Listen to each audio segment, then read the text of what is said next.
Muy bien, ha iniciado ya la grabación, entonces vamos a iniciar con una oración. En el nombre del Padre, y del Hijo, y del Espíritu Santo. Amén. Amén. Te damos gracias, Señor, porque siempre eres bueno con nosotros. Te damos gracias porque tu amor se manifiesta todos los días en nuestra vida. Te damos gracias porque nunca nos abandonas, porque nos fortaleces, porque a pesar de las adversidades sentimos tu amor, tu ternura, tu fortaleza. Te pedimos que derrames tu Espíritu Santo sobre nosotros, que nos prepares a recibirlo el día de mañana en Pentecostés con una nueva efusión, que nos fortalezcas en nuestras debilidades, que quites de nosotros los miedos, que nos concedas paciencia y esperanza. Concédenos el día de hoy en esta clase que podamos aprender mucho y no solo tenerlo como conocimiento, sino que lo podamos llevar a la práctica, con ello darte gloria, salvarnos y hacer el bien a nuestros hermanos. Te lo pedimos por Jesucristo nuestro Señor. Amén. Amén. Amén. Bueno, ¿en qué diapositiva nos quedamos hace 8 días? En la 3. ¿En la qué? La 3, padre. Y en el número 3. Ok. Bueno, vamos a abrir. Ahorita, si esta computadora me deja. 29, apetito sensitivo.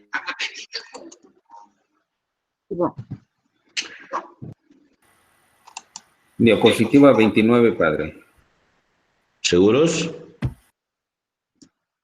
Sí. Sí, padre. Sí, padre.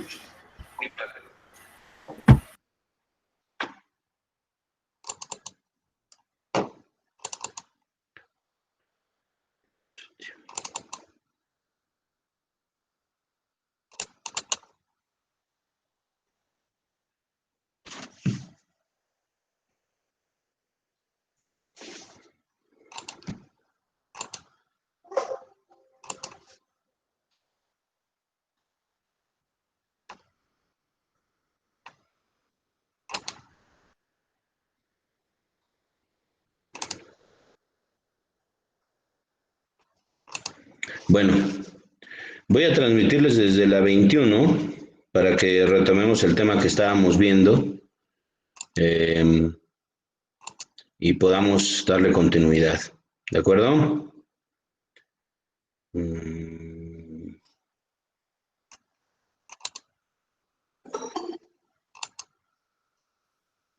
Sí, padre, gracias.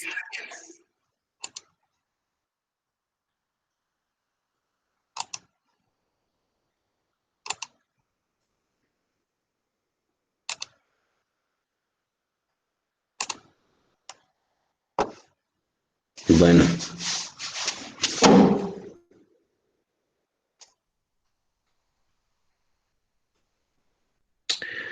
Me parece que ya tienen en sus pantallas la presentación de las diapositivas, ¿no? Sí, padre, gracias. Ok. Entonces estamos en el tema 2, acerca de este tercer bloque, que estamos hablando ya de la naturaleza de la templanza, estamos hablando de la templanza como tal. Entonces, fíjense bien, el sujeto, estamos viendo el sujeto de la templanza.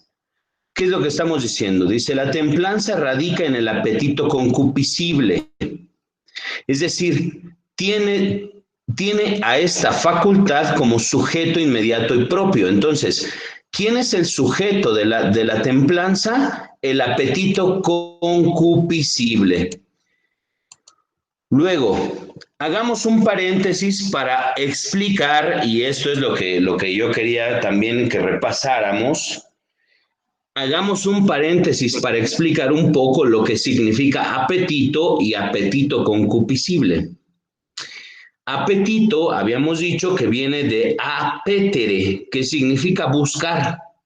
Es una tendencia, una inclinación o dirección. Decíamos, todos tenemos apetito. A veces nos da apetito de comida, o a veces tenemos apetito de esto o apetito del otro. No solo se refiere a los antojos, se refiere a lo que nosotros tendemos, lo que buscamos constantemente.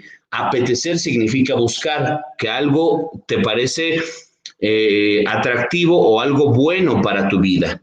Entonces, eso es un apetito. Apetito incluye todas las formas de inclinación interna, es decir, a lo que nosotros estamos inclinados. Están incluidos en ella, en esta inclinación, a lo que es bueno y adecuado. Por lo tanto, la aversión a lo que es malo. Apetecer significa buscar lo que es bueno y también significa rechazar lo que es malo, es decir, lo que no es un bien para mi vida. Entonces, fíjense, los escolásticos reconocen dos tipos principales de apetito. Uno, inconsciente, que son los apetitos naturales, y el otro consciente, que son ilícitos. ¿Y qué significa ilícitos? Que son elegibles, que nosotros los elegimos. Y estos están subdivididos en sensitivos y racionales. Fíjense bien. El apetito natural significa la inclinación de una cosa a la que esté de acuerdo con su naturaleza, sin ningún conocimiento de la razón por la cual tal cosa es apetecible. Esta tendencia se origina inmediatamente en la naturaleza de cada ser. Es decir, a ti se te antoja comer, pero no sabes ni siquiera por qué se te antoja comer, simplemente se te antoja comer. Entonces, eso es un apetito natural. Ahora, el apetito ilícito o voluntario sigue al conocimiento. En este no sabes tú por qué te gustan la cosa, pero te gusta la cosa. Se te hace apetecible. En esto, tú eliges el conocimiento, la inteligencia presenta a la voluntad algo que es apetecible y entonces la voluntad dice, sí, sí quiero. El conocimiento es la posesión por la mente de un objeto en su forma ideal, mientras que el apetito es la tendencia hacia la cosa así conocida, pero considerada en su realidad objetiva. Es decir, cuando tienes hambre, es un apetito natural. No entiendes por qué tienes hambre, simplemente te da hambre. ¿Estamos de acuerdo? Ahora, lo siguiente es el apetito ilícito. Dices, a ver, ¿qué prefiero? ¿Un bistec o prefiero una sopa de fideo? Que los dos son muy buenos. Bueno, pues entonces el apetito ilícito dice, quiero un bistec. Entonces, porque ya viste, ya oliste, el bistec huele rico, ya viste su consistencia, se ve bonito, se ve bien, y entonces dices, yo eso es lo que quiero. Entonces decides, eliges o apeteces una cosa en vez de las otras. Por eso se llama apetito ilícito o voluntario, porque lo eliges. Ahora, fíjense bien, del apetito sensitivo o sensible, appetitus sensitivus, también llamado apetito animal, sigue al sentido y al conocimiento. Fíjense, es una facultad esencialmente orgánica cuyas funciones no son funciones solo del alma, sino del cuerpo también. Tiende sobre todo a un objeto concreto que es útil o placentero, no a la propia razón de su cualidad de apetecible. El apetito racional o voluntario es una facultad del alma espiritual que sigue al conocimiento intelectual que tiende al bien como tal, y no principalmente a objetos concretos. Tiende a estos, habíamos dicho, eso ya lo habíamos repasado, tiende a estos en la medida en que se conozca que participan de la bondad abstracta y perfecta concebida por el intelecto. Ahorita lo vamos a entender, no se preocupen. Ahora bien, el apetito sensitivo se divide en apetito concupiscible y en apetito irascible. Dijimos, hay apetito sensitivo y apetito racional. Entonces, del apetito sensitivo se divide en dos, el apetito concupiscible y el apetito irascible. según su objeto sea aprendido simplemente como bueno, útil o placentero, agradable, o como siendo obtenible solo con dificultad y mediante la superación de obstáculos. Fíjense, más aún, todas las manifestaciones del apetito sensitivo se llaman pasiones. Vamos a explicar esta diapositiva anterior. El apetito sensitivo de los sentidos, sentido y conocimiento, se divide en dos: apetito concupiscible y apetito irascible. ¿De acuerdo?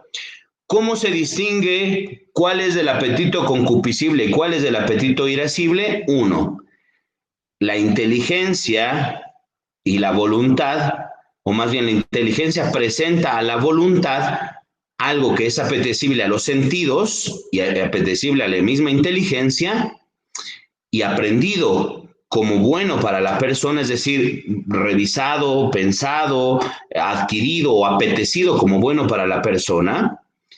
Dice algo que es bueno, útil o placentero o agradable. Entonces ahí nos estamos refiriendo al apetito concupiscible. O si se puede obtener solo con dificultad y mediante la superación de obstáculos, referente entonces al apetito irascible.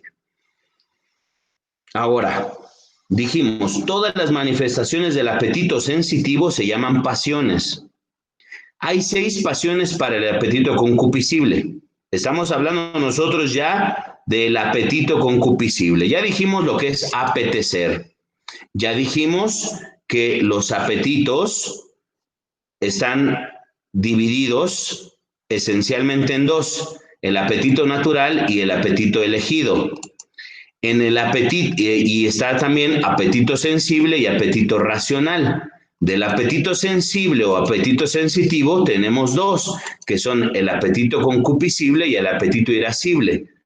Y ya habíamos visto cómo distinguirlos. Uno es porque se presenta como bueno, útil o placentero o agradable, la cosa se presenta así, o también porque se presenta como algo que es agradable, pero es difícil de obtener mediante la superación de obstáculos. Entonces, dijimos, todas las manifestaciones del apetito sensitivo se llaman pasiones. Hay 6 pasiones para el apetito concupiscible: el amor y el odio, el deseo y la aversión, la alegría y la tristeza. Entonces, estas son las pasiones, así se llaman, pasiones del apetito concupiscible. Hay 5 pasiones para el apetito irascible: la esperanza y la desesperación, el coraje, el miedo y la ira. Entonces son 5 pasiones para el apetito irascible y son 6 pasiones del apetito concupiscible. Cerramos el paréntesis de los apetitos y continuemos viendo por qué el apetito concupiscible es el sujeto de la templanza. Abro un momento. ¿Tienen dudas acerca de los apetitos?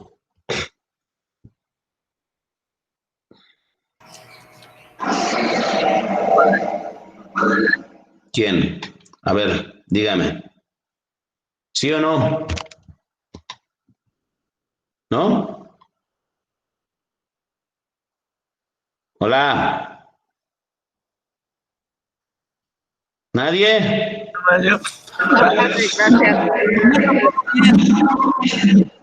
Ok.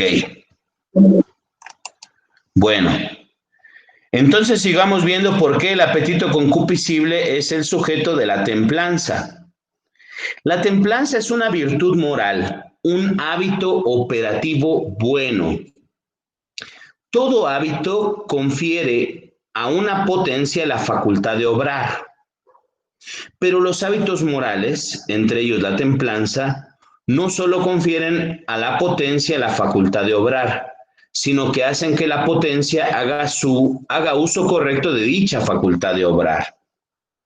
¿Qué es lo que queremos decir con esto? Fíjense, siendo la virtud de la templanza la que hace bueno a su poseedor y buena su obra, son estos los hábitos que llevan siempre el nombre puro y simple de virtudes, porque hacen que la obra sea actualmente buena y bueno también su poseedor.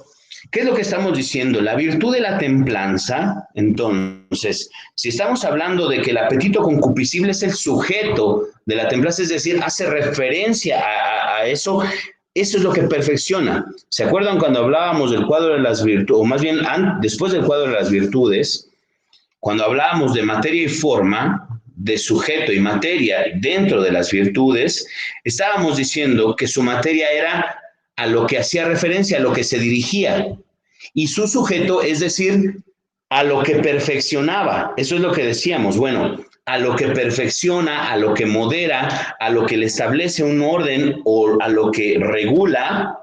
La virtud de la templanza es al apetito concupiscible, y todos tenemos apetito concupiscible. Entonces la templanza le va a poner moderación al apetito concupiscible. Le va a poner moderación, fíjense, al amor, al odio, al deseo, a la aversión, a la alegría y a la tristeza. Le va a poner el justo medio, lo va a moderar el apetito concupiscible con sus pasiones. Entonces, lo que estamos diciendo aquí es que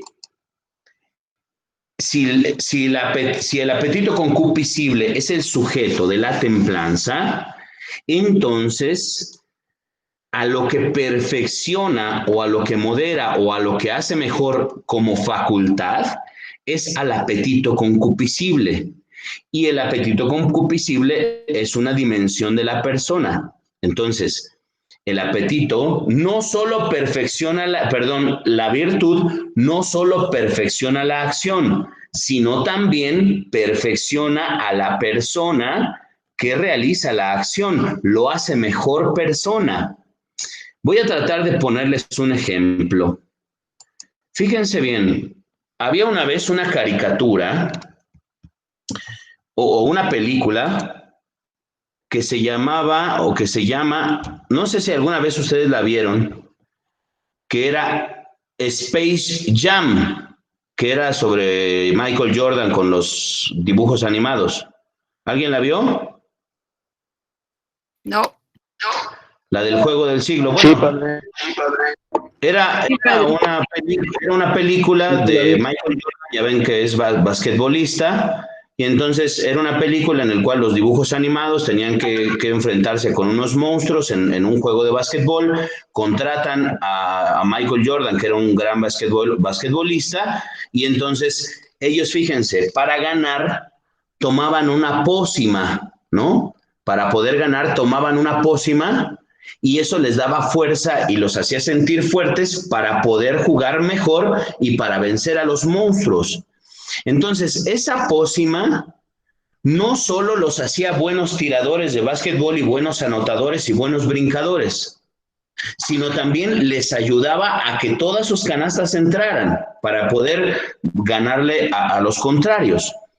Es más o menos lo que estamos diciendo acerca de la virtud.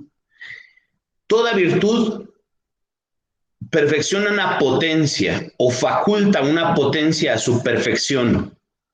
El apetito es una facultad, el apetito concupiscible es una facultad. Entonces, la virtud de la prudencia es esa pócima que te la tomas cada vez que la practicas, la virtud de la templanza es una pócima que te la tomas. Y entonces no solo te ayuda a realizar actos templados acerca del amor, el odio, el deseo, la aversión y la alegría y la tristeza. No solo te ayuda a realizar actos virtuosamente templados, sino que también te hace mejor a ti. Una virtud perfecciona a la persona y perfecciona el acto que vas a realizar. No solo te hace una persona basquetbolista, sino que todas tus canastas entren. La virtud no solo hace que tengas actos templados respecto del amor, el odio, el deseo, la aversión, la alegría o la tristeza, sino también te hace mejor persona, una persona templada, una persona virtuosa, una persona santa, una persona feliz. ¿Sí me estoy explicando, queridos hermanos? Sí, padre. Sí, padre. Ok. Bueno, entonces fíjense bien, continuamos con las diapositivas. Lo que dijimos, siendo la virtud la que hace bueno a su poseedor, es decir, a cada persona que lo posee, y buena su obra, es decir, bueno el acto que realiza, son estos hábitos, los hábitos, las virtudes, que llevan el nombre puro y simple de virtudes, porque hacen que la obra, es decir, la acción que realizas, sea actualmente buena, es decir, que sea buena, y que también tú como persona que la realizas, seas también mejor. Hace bueno a su poseedor, hace bueno a su acto, el acto y al poseedor. Santo Tomás lo explica de manera general de la siguiente manera y nosotros lo podemos aplicar a la virtud de la templanza. Fíjense, como la buena disposición de la potencia se mueve siendo movida, se considera según su conformidad con la potencia motora. De ahí que la virtud que se da en el apetito irascible y concupiscible no sea otra cosa que una conformidad habitual a estas potencias con la razón. ¿Quedó claro? Sí, padre. Como la buena disposición de la potencia se mueve siendo movida, se considera según su conformidad con la potencia motora. De ahí que la virtud que se da en el apetito irascible y concupiscible no sea otra cosa que una conformidad habitual de estas potencias con la razón.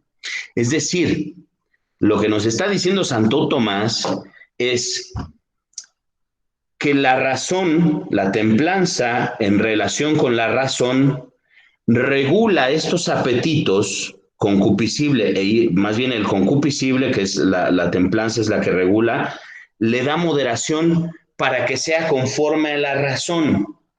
Hacemos nuevamente un paréntesis que ya habíamos hecho. Cuando decimos que algo es conforme a la razón, lo que estamos diciendo es que es conforme a la verdad. Lo que estamos diciendo que es conforme al auténtico bien del hombre, de la persona. Lo que estamos diciendo es que es conforme a su perfeccionamiento, que lo va a hacer mejor, que no va a ir en detrimento de él, que no es algo inmoral, que no es algo contrario, es algo bueno, es un bien para la persona, es algo elegible, es algo deseable. ¿De acuerdo? Entonces, a eso nos estamos refiriendo cuando decimos que es conforme a la razón. Entonces, lo que Santo Tomás, en palabras medio complejas, a mí se me complicó, lo que nos está diciendo es que la virtud es como si dijéramos, la virtud habla con la razón, ¿no? La virtud habla con la razón y le dice, oye, razón, tengo ahí un compadre que es el apetito concupiscible. Ese compadre yo tengo que regularlo, tengo que moderarlo porque si no se me alebresta, se me aloca. ¿Cómo le tengo que hacer? Ah, bueno, oye, ¿cuál sería el justo medio? Bueno, lo que tienes que hacer es esto, esto y esto. Este es el justo medio. Este es el medio para que sea algo bueno. Ah, perfecto. Entonces ya fue con la razón y luego ya recibió la información de la razón, le dijo, ¿cuál es la medida exacta? Regresa con el apetito concupiscible y le dice, oye, compa, apetito concupiscible, ¿sabes qué? Ya hablé con la razón y me dice que tu medida es esta es la medida. Si tú te pasas de aquí para allá, te estás pasando. Si tú te pasas de aquí para abajo, te estás pasando. Entonces tú tienes que mantenerte en ese término medio. Eso es lo que nos está diciendo Santo Tomás ahora. De ahí que la virtud que se da en el apetito irascible y concupiscible no sea otra cosa que una conformidad habitual, un hábito de estas potencias, es decir, la potencia irascible y concupiscible, con la razón. Ya no están desordenadas, ni se exceden, ni se quedan pobres, sino que están niveladas, están reguladas. Una por la virtud de la templanza, que es la concupiscible, y la otra irascible, que es por la virtud de la fortaleza. Dice, el punto central para comprender esto que estamos diciendo se encuentra en la conformidad habitual con la razón. el punto central para comprender se encuentra en la conformidad habitual con la razón. Conformidad habitual es un hábito que conforma a estos apetitos a la razón. Es decir, la razón es la que dicta el justo medio. La razón nos estamos refiriendo no solo a la inteligencia, es parte. Estamos refiriéndonos al verdadero bien del hombre, a la perfección del hombre, a su santificación, a su felicidad, a su salvación. Ese es el verdadero bien. Y entonces la razón ya tiene ahí el panorama. Tiene el panorama de lo que significa el bien para el hombre. Entonces el apetito está diciendo, oye, mira, yo quisiera hacer esto, y le presenta un proyecto. Y entonces va la templanza con la razón y le pregunta, oye, razón, ¿esto que está planeando el apetito concupiscible va conforme a lo que tú tienes del bien para el hombre? ¿O le digo que le baje, o le digo que le suba, o le digo que está bien? Entonces la razón le dice, no, le dice, mira, ¿sabes qué? Tienes que subirle un poquito, o ¿sabes qué? Tienes que bajarle un poquito. Y entonces por eso se llama una conformidad, está conforme. No está disparatado, no está exagerado, ni tampoco se queda en la pobreza, sino que se queda en la estabilidad, en algo moderado. Esa moderación, ese medio, es la virtud, es el bien para la persona. ¿Sí queda claro, queridos hermanos, o no?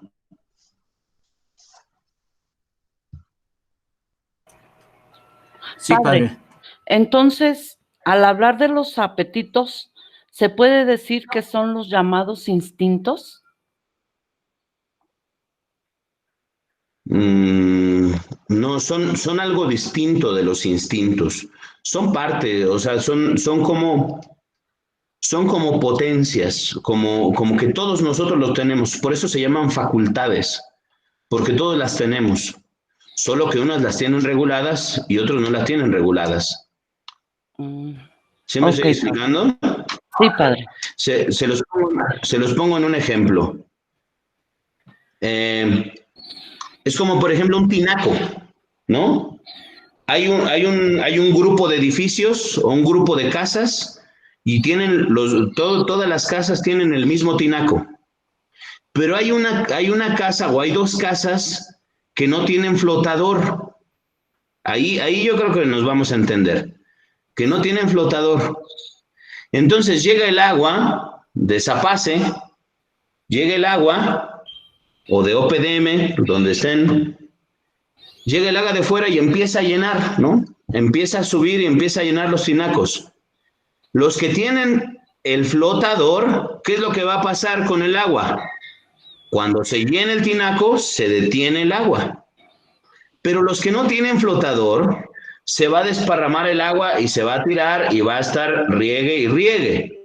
Bueno, la templanza es ese flotador que te dice ya, hasta aquí es el término medio. Ese es el término medio. Entonces, la capacidad de llenarse, esa potencia, esa facultad, esos apetitos, tiene una cierta regulación. Esa es la virtud, el término medio. Y la templanza es su sujeto, el apetito concupiscible. ¿Sí quedó claro, hermanos? Sí, padre. Padre, entonces estamos hablando de que toda la virtud, en especial la de la templanza, siempre tiene que estar regulada por la razón. Es decir, que justamente cuando uno empieza a adquirir virtudes, empieza a ser, digámoslo así, más razonable. Exactamente, exactamente. Es lo que estamos diciendo. La templanza platica con la razón, le dice, oye, este plan que tiene el concupiscible, el apetito concupiscible, ¿va conforme al bien de la persona? Y entonces, le dice, sí, no, más o menos, que le suba o que le baje. Regresa con el apetito concupiscible y le dice, oye, ¿sabes qué? Bájale, súbele, haz de esto. Si es siempre conforme a la razón es la que dictamina el bien de la persona. No solo la voluntad apetece, la voluntad quiere, la voluntad, como decíamos, es ciega. Quiere esto, quiere el otro, quiere aquí, quiere allá. Pero la razón es la que le dice a la voluntad, oye, esto sí está bien, esto no está bien. Y asimismo para los apetitos. ¿Estamos de acuerdo? Padre, entonces, por ejemplo, en cuanto a la voluntad, es como lo controla, la mide, perdón, la mide la razón. Y en el caso de los apetitos, quien hace la medida es la virtud de la templanza, ¿se puede decir? La medida la pone la razón, pero la que va y le dice, oye, bájale poquito, súbele poquito, es precisamente la virtud de la templanza. En ese sentido usted tiene toda la razón. Será la templanza el mediador entre la razón y el apetito. Oh, muy bien, padre. Gracias. Sí. Entonces decimos, el punto central para comprender esto que nos está diciendo Santo Tomás se encuentra en la conformidad habitual con la razón. Conformidad a la que dispone establemente la virtud correspondiente. Templanza para el concupiscible y fortaleza para el irascible. Entonces, es claro que se requieren virtudes perfectivas en los apetitos irascible y concupiscible, sujetos de las pasiones humanas, para que las pasiones sean acordes a la razón y de este modo no aparten al hombre de la realización del bien, no aparten al hombre de su perfección. Entonces, lo que necesita, ¿qué estamos diciendo? Es claro que las virtudes van a ir hacia las pasiones y las pasiones sean acordes a la razón, no se sobrepasen y no aparten al hombre de la realización del bien y de la realización de su propio bien, de su propio perfeccionamiento y de que sus obras sean buenas. Eso es a lo que nosotros nos estamos refiriendo con la virtud de la templanza. En el caso de la templanza, se trata de conservar el bien de la razón, es decir, aquello que nos perfecciona, que nos hace buenos, que nos hace santos, que nos hace felices, que nos hace mejores, frente a las pasiones que se opongan a él, como podrían ser el deseo y el placer inmoderados, es decir, irracionales en sentido estricto, del bien sensible y corporal. Aquí ya estamos poniendo un ejemplo, el deseo y el placer, pero tienen que ser moderados, no tienen que ser inmoderados. Eso es a lo que nos estamos refiriendo. El bien de la razón se refiere al bien de la persona en cuanto tal, de frente a las pasiones. Entonces, las pasiones no son malas de por sí solas no son malas. Son facultades o son partes de una facultad que todos tenemos, la de apetecer. Todos, pero tiene que ser moderado, tiene que encontrarse el justo medio, tiene que encontrarse la nivelación. ¿Quién lo va a decir? ¿Quién va a decir cuál va a ser ese nivel? Lo va a decir la razón. Por tanto, la templanza, que implica una cierta moderación, se ocupa principalmente de las pasiones tendientes al bien sensible. Fíjense bien, ¿qué es lo que estamos diciendo? La templanza, que implica una cierta moderación, moderar, se ocupa principalmente de las pasiones tendientes al bien sensible, a saber, los deseos y los placeres, los cuales radican en el apetito concupiscible. Estamos refiriéndonos a los deseos y los placeres. Entonces, dijimos ya en el segundo tema, ¿quién es el sujeto? El sujeto de la templanza es el apetito concupiscible y sus pasiones, sobre el deseo y sobre el placer.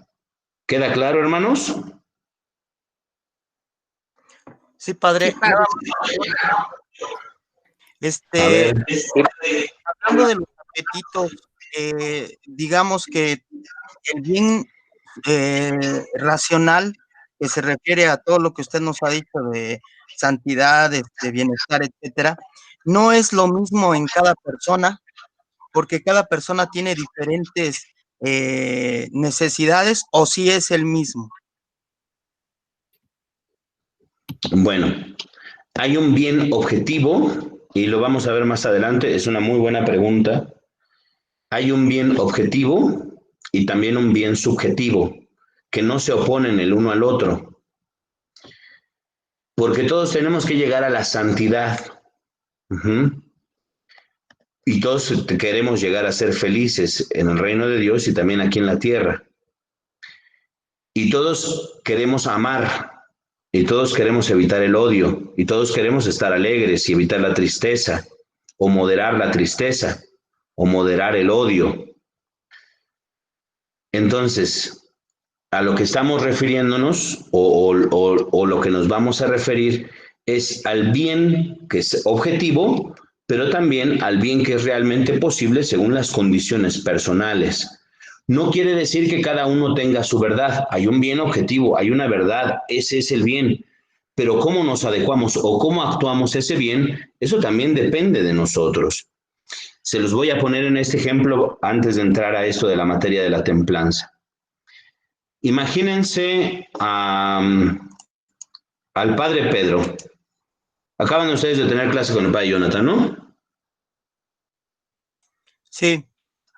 Bueno, imagínense al padre Pedro, que está rechonchete, estoy gordito, pasadito de bastantes kilos, e imagínense al padre Jonathan, que está esbelto, que come saludable y demás, ¿no?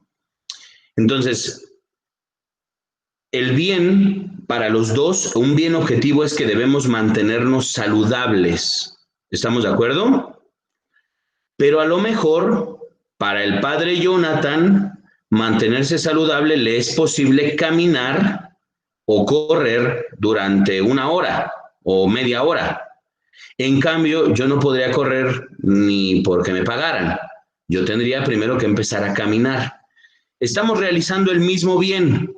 Por supuesto que sí, mantenernos saludables haciendo ejercicio, pero cada uno según su posibilidad. ¿Quién lo va a determinar? Lo determina la razón. La razón es la que a mí me determina. ¿Por qué? Porque ya hice un balance y digo, bueno, peso demasiado, me voy a lastimar las rodillas, primero tengo que bajar un poquito, comer saludable y empezar a caminar y ya después puedo correr. Mientras el padre Jonathan ya analizó y dice, estoy bien de mi peso, para mantenerme saludable tengo que correr y listo, y aguanto tanto tiempo y no me debo exceder de eso. Ya la razón, la objetividad está ahí, mantenerte saludable junto dentro de estas perspectivas. Y el sujeto debe determinar también el bien conforme al bien objetivo. De ahí viene la subjetividad también del bien. ¿Sí quedó claro, hermanos? Sí quedó claro. Ok.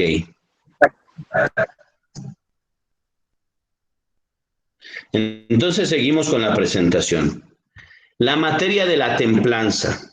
¿De acuerdo? Vamos a ver la materia. Ya vimos el sujeto de la templanza, ya vimos la naturaleza de la templanza como virtud moral, como virtud cardinal. Ya vimos su sujeto, que es el apetito concupiscible junto con sus pasiones, y ya ahora vamos a ver la materia de la templanza. ¿A qué se refiere? ¿Hacia dónde se dirige su actuación? Ya hemos visto que la templanza como virtud especial se ocupa de poner freno al deseo y goce de lo que atrae al hombre con más fuerza, de moderar lo más difícil y costoso, lo que más nos cuesta trabajo. Entonces, se ocupa de poner freno al deseo y al goce de lo que atrae al hombre con más fuerza. Por tanto, la templanza se debe ocupar como su materia específica, esta es su materia específica, de los deseos y goces y también de las tristezas, aunque en menor medida. De los mayores placeres, pues serán los que mayor atracción ejerzan sobre el hombre. Entonces, ¿cuál va a ser su materia? ¿Cuál va a ser su trabajo, por así decirlo? Moderar, ocuparse de los deseos y de los goces y de las tristezas. Pero, ¿cuáles son los mayores placeres sensibles del hombre? Porque acuérdense que esto pertenece al apetito sensible. Los placeres sensibles sobrevienen como producto de las operaciones naturales. Ahora bien, un placer sensible y corporal será tanto más vehemente cuanto más natural sea la operación de la que se origina. Entonces, Vehemente quiere decir que sea más insistente, más fuerte. A eso a eso nos referimos cuando decimos vehemente. En cuanto más natural sea la operación a la que se origina. Lo vamos a explicar, fíjense. Entonces, las operaciones animales más naturales son aquellas que se dirigen a la conservación de la naturaleza, tanto del individuo como la especie, y que dan lugar a los dos apetitos naturales más fuertes que el hombre posee, el de comer y el de beber, que se ordena a las sustancias a la subsistencia, del individuo, y el apetito genésico o de generación o de procreación, que se ordena a la permanencia de la especie. Entonces, fíjense bien, en la materia propia serán estos apetitos, los del comer, el beber y el reproducirse. Son los más fuertes y de los cuales se va a encargar la virtud de la templanza. De estas operaciones más naturales se derivan los placeres sensibles más vehementes, los placeres derivados de la comida y la bebida y los placeres venéreos, es decir, los placeres sexuales. Ambos constituyen la materia propia de la templanza. Entonces, los placeres y los goces derivados de la comida y de la bebida y los placeres venéreos o los placeres sexuales. La virtud de la templanza le va a decir en el goce de esos placeres, en el disfrute de esos placeres, cuál será la medida, el justo medio. Ahorita lo vamos a ver con más detenimiento. Ahora bien, como dichos placeres pertenecen al sentido del tacto, podemos afirmar que la templanza tiene por objeto propio los deleites o placeres del tacto y principalmente los más vehementes de ellos, los placeres de la comida y la bebida y los placeres sexuales.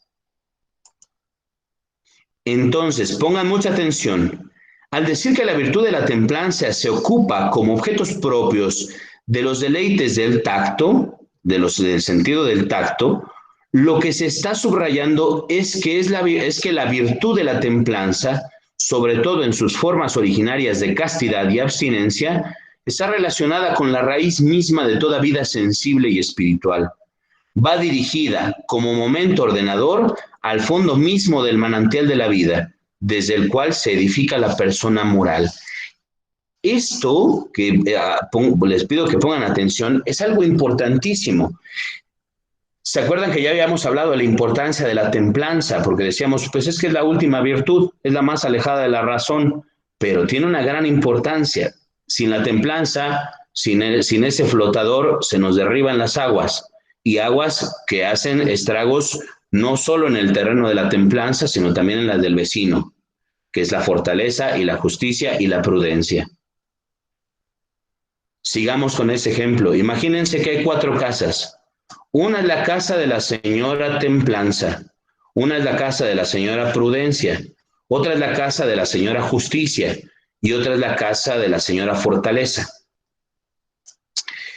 Pero todas comparten en un edificio, comparten la azotea y cada una tiene su tinaco.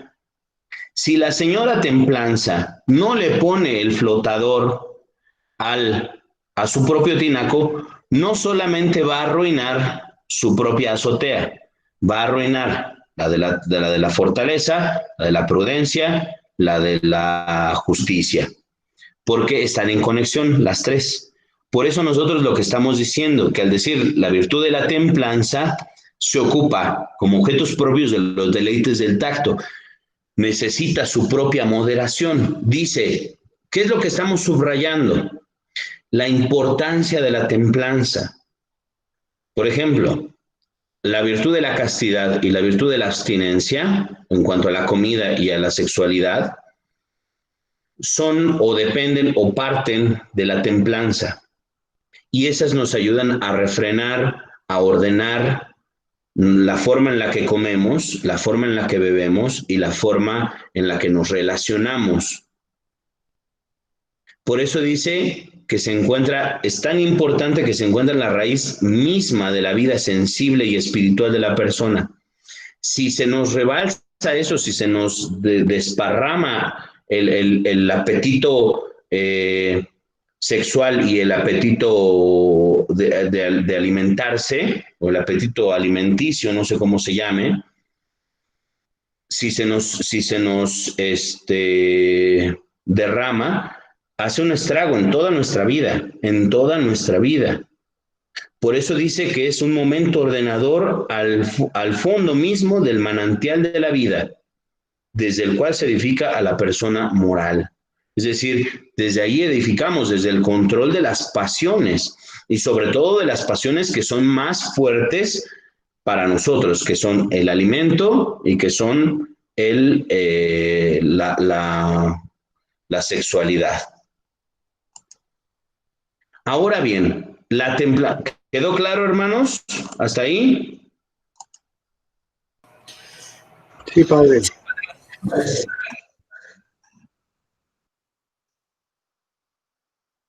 Bueno, ahora bien, la templanza también se ocupa, aunque solo en modo secundario y no esencial, de los deleites de los otros sentidos, en cuanto que hacen referencia a los deleites del tacto. Entonces, estamos diciendo, la templanza también se ocupa, aunque solo de un modo secundario y no esencial, de los deleites de los otros sentidos, en cuanto que hacen referencia a los deleites del tacto. Lo que quiere decir es que toda añadidura al uso esencial de los placeres y goces del tacto, como pueden ser el buen sabor, el olor de los manjares o la belleza y adorno de la pareja, por más que hagan más agradable el uso esencial, es decir, la alimentación y el goce sexual y la reproducción, son cosas secundarias sobreañadida. Tanto si están presentes como si no, se satisface la necesidad de conservación del individuo y de la especie.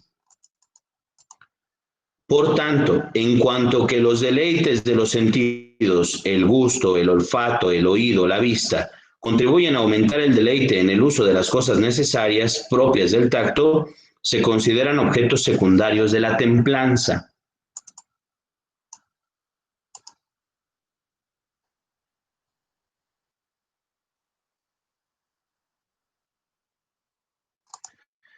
Me voy a explicar hasta aquí. Voy a tratar de hacer la explicación un poquito más profunda para que se entienda y vamos a tratar de poner un ejemplo.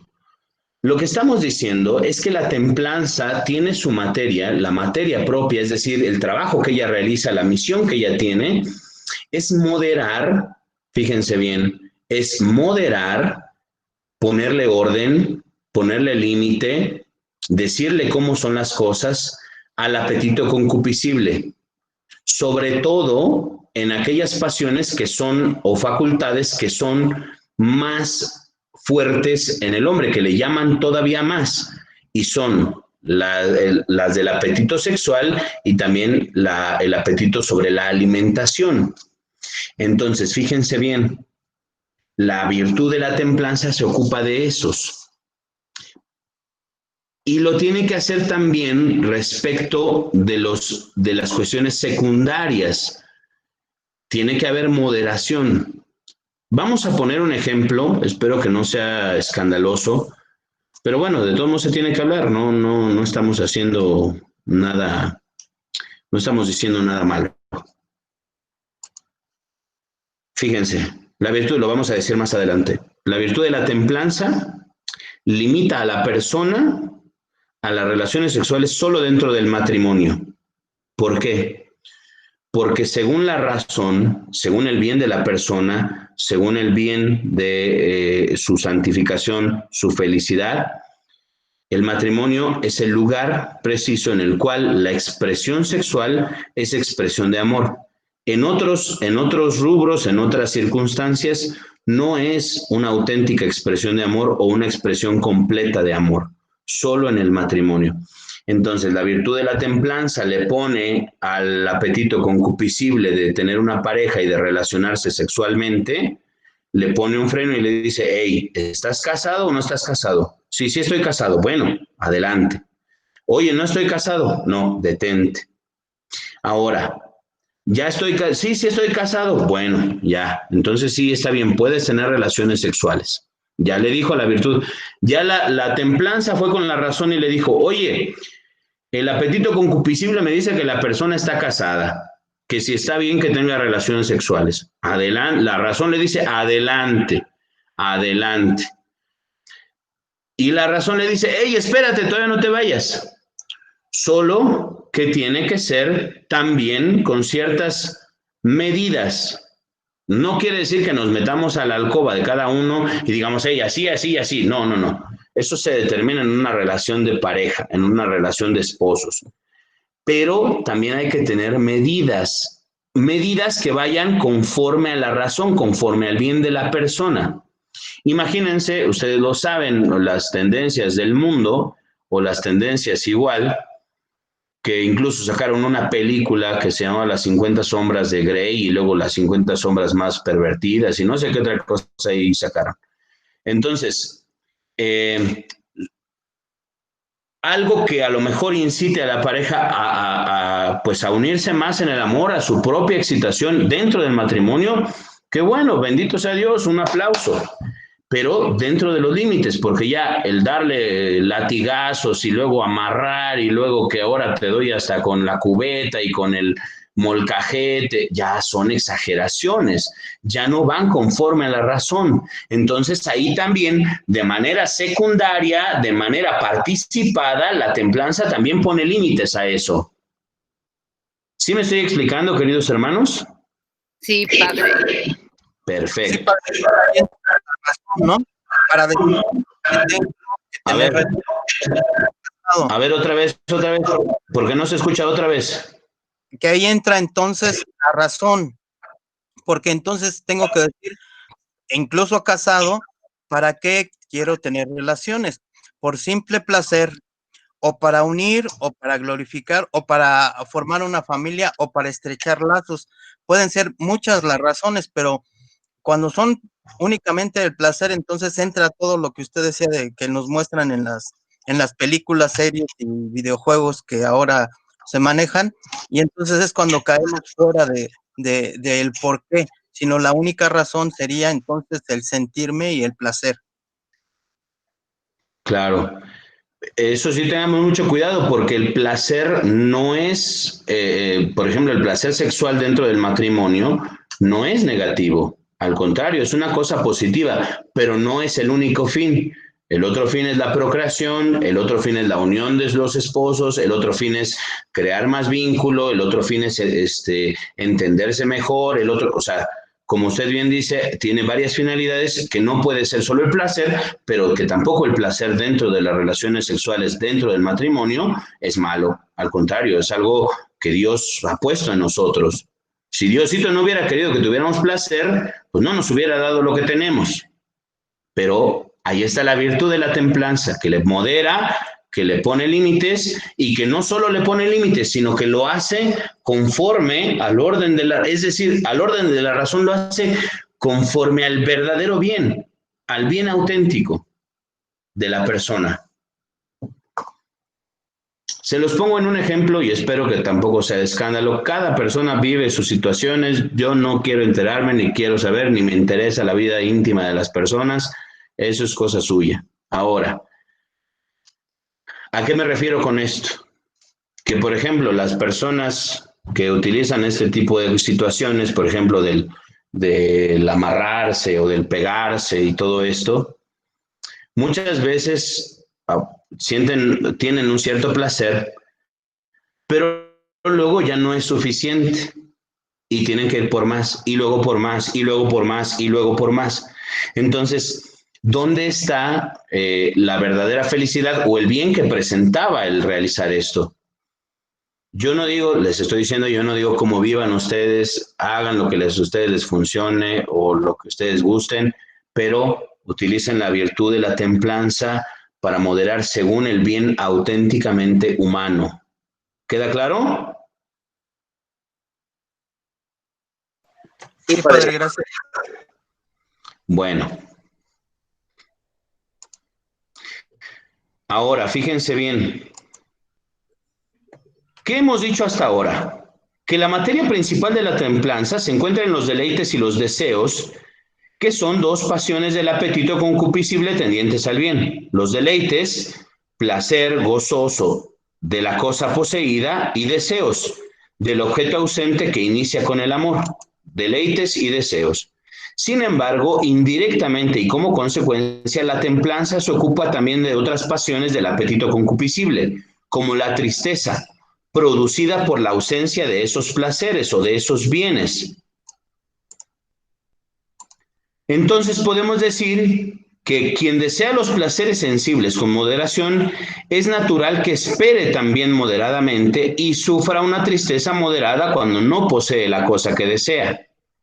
O viceversa, quien desea placeres sensibles sin moderación, es natural que espere también inmoderadamente y sufra una tristeza desmedida cuando no posee la cosa deseada. Es decir, también la templanza le pone moderación a la tristeza. También la virtud de la templanza ayuda y le dice a la razón, oye razón, mira, mi compadre la templanza, mi compadre el apetito concupiscible, no obtuvo esto o todavía no obtiene esto. Bueno, dile que espere moderadamente. Y si no lo tiene y si no lo alcanza, está bien que se entristezca, pero moderadamente y que lo supere, porque hay otros bienes. Pero si no hay ejercicio de la virtud de la templanza, entonces le dice, oye, razón, dice el apetito concupiscible que no ha podido conseguir esos bienes, que ya está desesperado y que está muy triste. Pues sí, porque no ha ejercitado, no hay una moderación tampoco en esto. Por eso dice que también indirectamente regula la tristeza, le da orden a la tristeza, porque son pasiones que nosotros tenemos también en la vida. No podemos pensar que la vida es miel sobre hojuelas o que todo va a estar padre siempre. También hay momentos de tristeza y esos momentos de tristeza hay que vivirlos con moderación. Nosotros los vivimos de las manos del Señor, nosotros que somos cristianos católicos, los vivimos esos momentos de la mano del Señor y le decimos, Señor, ayúdame a superar esta tristeza, ayúdame a mirar todos los dones que tú me das, ayúdame a salir adelante de todas estas situaciones complicadas que podemos llegar a vivir y que nos trae la tristeza. ¿Sí me estoy explicando? Sí, padre. Ok. Entonces, repetimos, el objeto de la templanza está constituido por la moderación de las pasiones del apetito concupiscible, es decir, el amor y el deseo del objeto sensible ausente y el placer gozoso de la cosa poseída, y solo indirectamente la tristeza, que produce la ausencia de ese placer o de ese bien.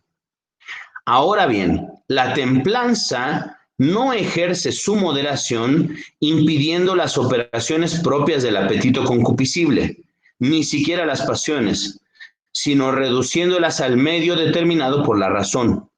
Es decir, que la verdadera virtud suscita pasiones ordenadas.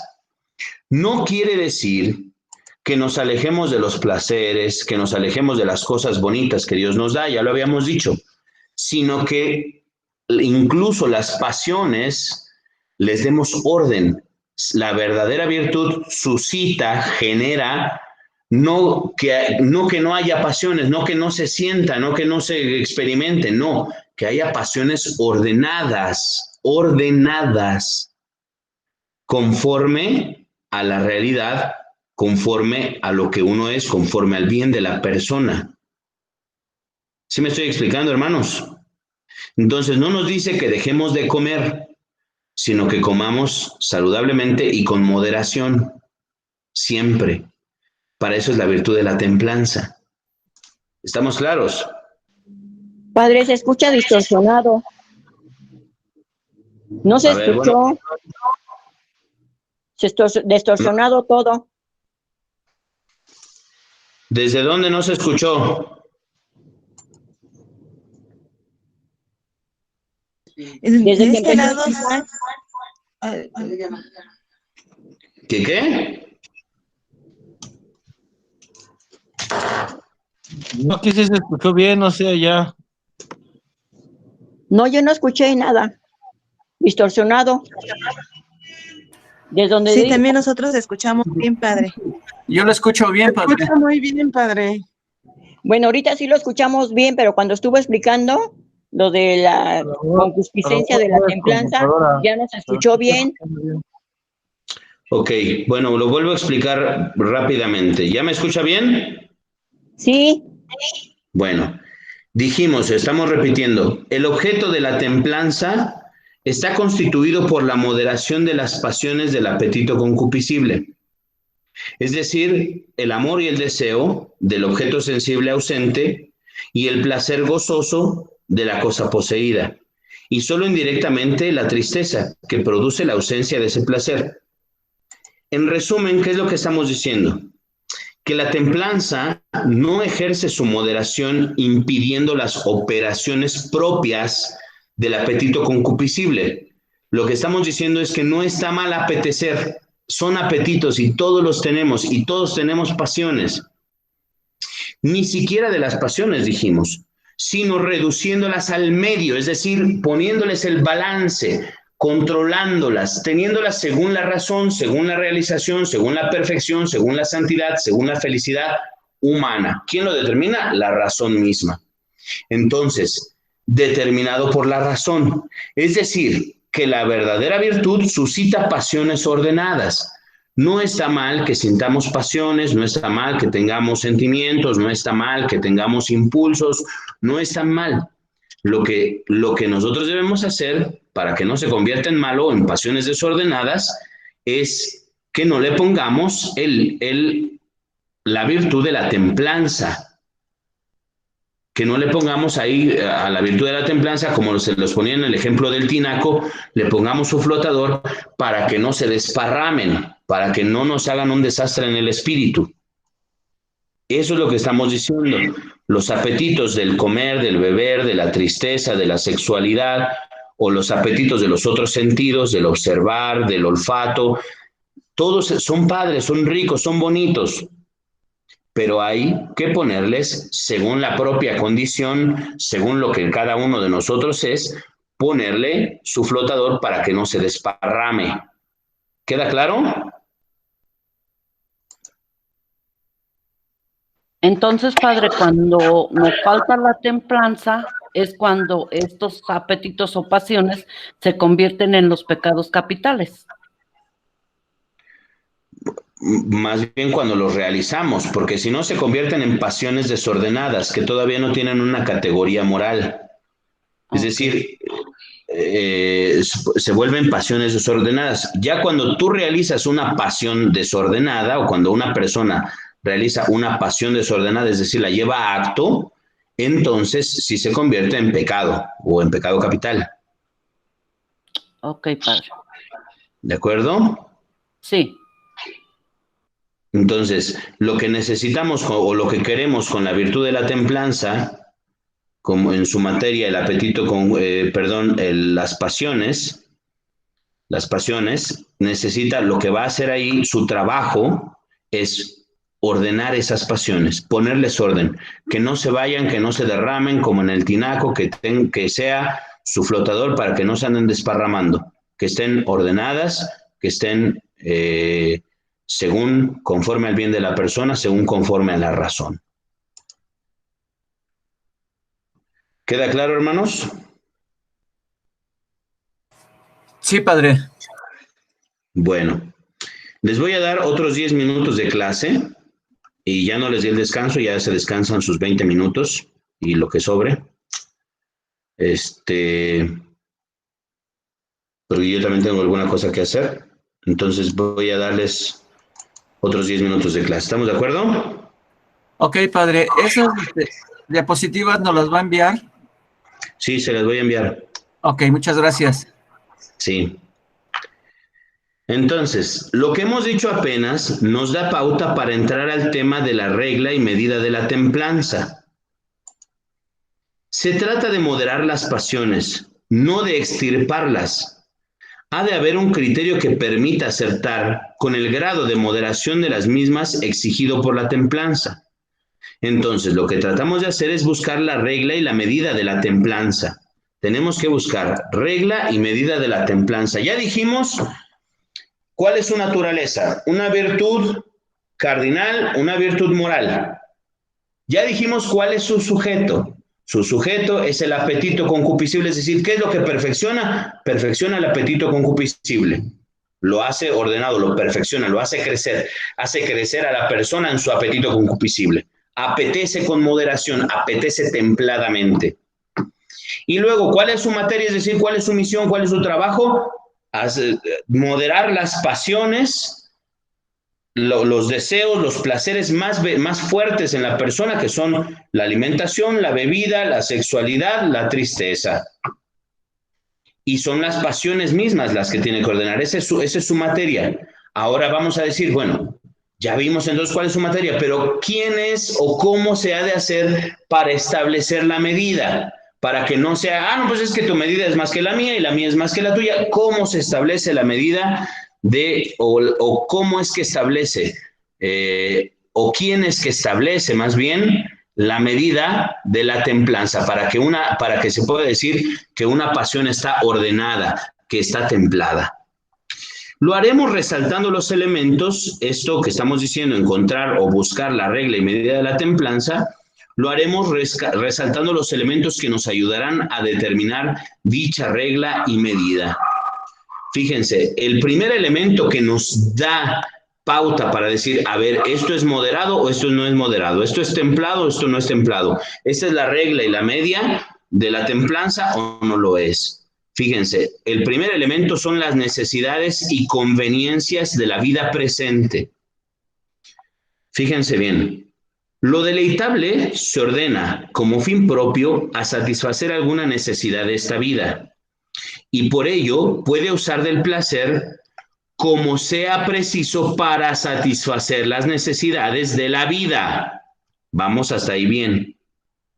Ya hemos dicho que la templanza regula el apetito de placeres sensibles, y más concretamente los deleites más vehementes del tacto, más fuertes, más insidiosos, que tienen que ver con la satisfacción del apetito de comida y del apetito sexual. Estos placeres se ordenan naturalmente a la satisfacción de una doble necesidad vital: la conservación de la vida cuando nos alimentamos y la conservación de la especie cuando nos reproducimos.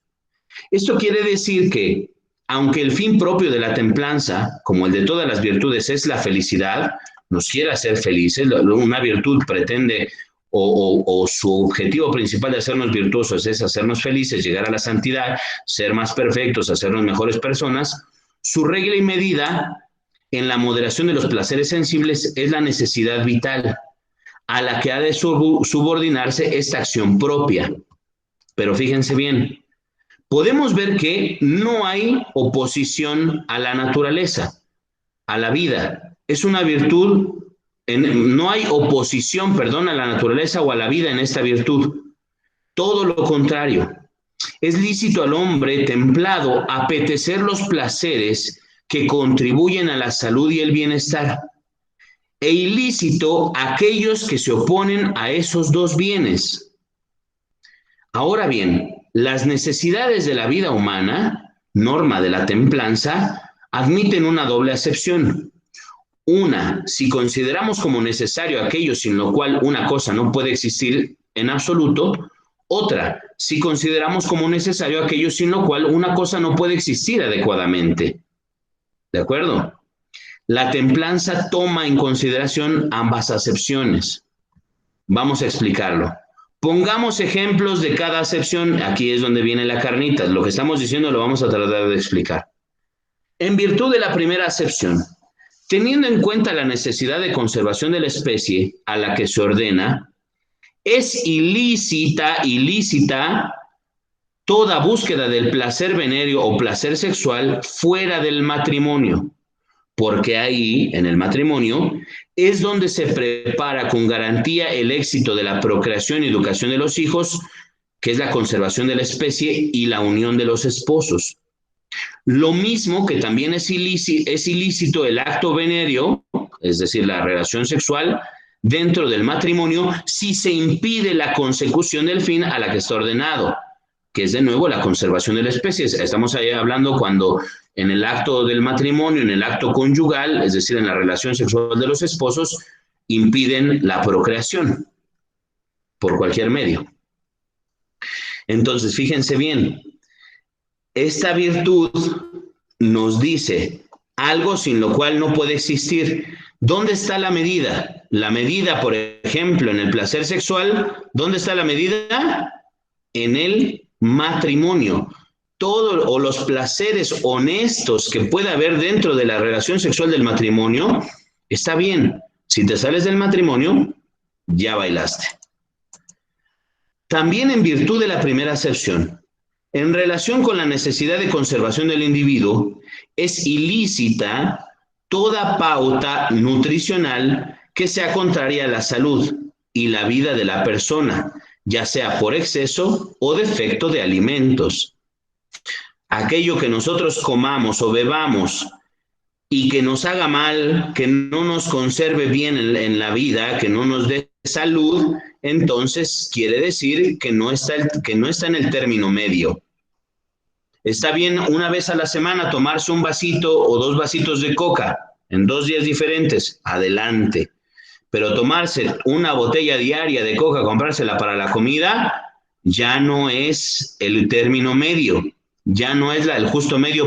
¿Por qué ya no es el justo medio? Porque se opone a tu salud, se opone a tu persona, se opone a una necesidad que es la de conservar la vida. ¿Queda claro? Sí, padre. Bueno, fíjense. Ahora, en virtud de la segunda acepción, es propio del hombre templado hacer un pequeño extraordinario en la comida, no estrictamente necesario para la conservación de la vida, pero conveniente para celebrar una fiesta o agasajar a un invitado y honrar su amistad. Estos actos no deben ser considerados como actos aislados viciosos, si encajan en un patrón general de moderación y corrección respecto a la comida y la bebida. Es decir, tienes un amigo, invitaste a alguien o tienes una fiesta y entonces dices, pues es que quiero probar de todo. Bueno, comes un poquito de todo, a lo mejor te excediste un poco, pero no quiere decir que ya seas un vicioso, sino que la virtud de la templanza en estos momentos también, según la circunstancia, te moderó para que te excedieras, pero no para excederte completamente o no para que fuera un exceso vicioso. ¿Sí me estoy explicando? Por eso dice algo extraordinario. No es lo común, sino simplemente por una circunstancia. Eso es a lo que nos estamos refiriendo. Fíjense, estamos diciendo que el primer parámetro que nos va a decir la moderación, la regla o la medida, el medio que tenemos que encontrar en la virtud de la templanza, primero son las necesidades y las conveniencias de la vida presente. ¿Cuáles son esas necesidades? Alimentarnos, reproducirnos, unirnos, relacionarnos. No solo sexualmente, relacionarnos en amistad, en amor, en paternidad, en filiación y todo lo demás. Y conveniencias, es decir, en una fiesta, también ahí hay que moderar. Entonces, el justo medio va a ser eso. Ese va a ser uno de los indicadores. Si estamos satisfaciendo las necesidades y las conveniencias de nuestra propia vida. Si no las estás satisfaciendo ordenadamente y moderadamente, no estás en el término medio de la virtud. Fíjense bien, continuamos. Por tanto, además de la regla primaria de la vida, es decir, de la satisfacción de la conservación de la especie y la autoconservación, la templanza debe observar la regla de las conveniencias más decisivas. Por ejemplo, en el caso de las riquezas, dignidades y conveniencias de la honorabilidad, que la templanza considera como necesidad, siempre que no vayan contra el bien, es decir, contra la honradez, ni sobrepasen los medios, es decir, que no sean superiores a las propias posibilidades económicas. ¿Está mal tener dinero? No, no está mal tener dinero. ¿Dónde está mal? Cuando no lo obtienes honradamente, cuando compras cosas que no puedes comprar, cuando faltas a la caridad, porque algo que pudieras gastarlo, lo pudieras dar o brindar a una persona que lo necesite, ¿cómo se llama? En cualquiera de esas situaciones estaría sobrando mal, pero no está mal el tener alguna riqueza, siempre y cuando no exceda, no te hagas soberbio, no dependas absolutamente en tu persona de eso, es decir, que no idolatres, porque entonces estarías faltando hacia Dios, que es a quien le debes la total reverencia y adoración. Eso es a lo que nos referimos, las conveniencias también de nuestra propia vida, no solo a las necesidades primarias como son conservarse en la especie a través de la alimentación y deleitarse también con lo que se nos brinda, y también de la reproducción y de la unión de las personas, como por ejemplo en el matrimonio y en las relaciones sexuales, sino también en las conveniencias, es decir, aquello que es conveniente para mi persona, pero que está en un cierto grado de moderación, que no excede, que no es un exceso y tampoco que es un defecto. Ahora, fíjense bien, el siguiente elemento que nos va a decir la medida o sea, cuál es el término medio, el punto virtuoso, es el medio de la razón, que es algo de lo que ya veníamos diciendo. El bien de las pasiones y operaciones humanas, que son materia, hasta aquí le vamos a dejar el bien de la razón, diapositiva 71, anótenlo, diapositiva 71. El medio de la razón, diapositiva 71.